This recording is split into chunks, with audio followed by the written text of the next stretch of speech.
यो चाहिँ यो प्रदेशबाट आउने हो होइन, प्रदेशबाट आउने हो। अब यस्तो हो, हामी अब हामी हामी चाहिँ कस्तो हो भने हामीलाई कुनै पनि राजनीतिक दलसँग हामीलाई कुनै पनि मतलबै छैन। हेर्नु, हामी विशुद्ध सामाजिक सेवा गर्ने उद्देश्यले लागेको काम हो होइन।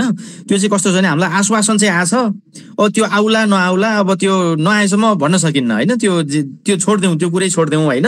आएछ भने त्यहाँभन्दा माथि लैजाउँला, आएन भने त हामी आफ्नो आफै नै लागेर चाहिँ हामी हाम्रो सम्पत्ति हो यो, हाम्रो लागि आवश्यक छ, हामी नै बनाउने हो। त्यही भएर सक्दो अहिलेको अवस्थामा चाहिँ कसरी हुन्छ भने अब मैले भन्दा 2000 4000 दिने मान्छेले अब जस्तो उमेशले भन्दा 10,000 दिने, सञ्जीवले भन्दा होइन 20,000 दिने, हाम्रो जीवन भाइले भन्दा होइन, अलि हुन्छ नि आफ्नो नजिकको मान्छेलाई चाहिँ कन्भिन्स चाहिँ हामी आफै गरौँ क्या, हामी आफै जिम्मेवार भएर। यो काम चाहिँ 1 2 जना मात्रै लागेर चाहिँ सम्भव छैन होइन। अब हामी यहाँ जतिजना छौँ सबैजना लागौँ, अल्लो घर तल्लो घर, म तल्लो टोल अझ म आफै समेट्छु होइन। अनि हाम्रो दलित बस्तीबाट चाहिँ पैसा अलिक देखिया छैन होइन, अलिक त्यो दलित बस्तीबाट जम्मै एकजनाले हाल्नु भएको छ। त्यसको चाहिँ कारण के हो भने उहाँहरूको चाहिँ एउटा छुट्टै कोष रहेछ। अनि त्यो कोषमा चाहिँ 1 लाख रुपियाँ त्यो पैसा छ। उहाँहरू सल्लाह यो आज चाहिँ शनिबार सल्लाह गर्नुभयो होला, डिसाइड मलाई त्यहाँ इन्फर्म गर्छु भन्नुभएको थियो। त्यहाँबाट चाहिँ त्यो मिलेसम्म बरु घर घरै 1000 2000 उठाउन भन्दा त्यही 50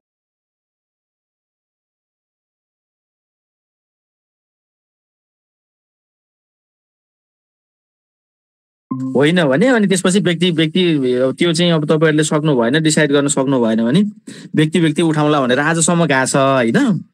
अब दलित बस्तीबाट नै आउँछ पैसा त। अनि हाम्रो गाउँतिर पुडासैनी उता देवकोटादेखि लिएर भर्खर सुरु हुँदैछ। अब केही भएन भने हामी आफै हालेर नि सुरु गर्छौँ क्या।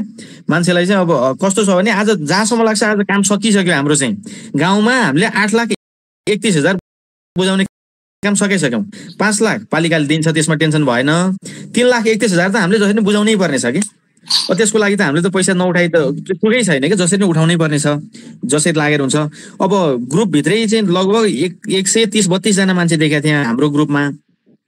हेर्नु भएको छ, जानु भएको छ, दिनेले पनि दिने हालिरहनु भएको छ। अनि कतिको चाहिँ पैसा आउनु कस्तो हुँदो रहेछ नि, असारको बेलामा चाहिँ म आफैले पनि कुरा गर्दा पैसाको अलिक समस्या हुँदो रहेछ कि, क्लोजिङको टाइम हुँदो रहेछ। अनि मान्छेले ल 2 दिन 3 दिन भनेर बिस्तारै हाल्दै छन् कि।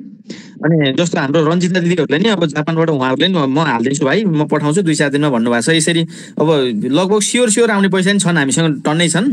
जे भयो नि अब अझै हामीले चाहिँ लगभग सबैलाई समेट्ने चाहिँ प्रयास गरौँ होइन।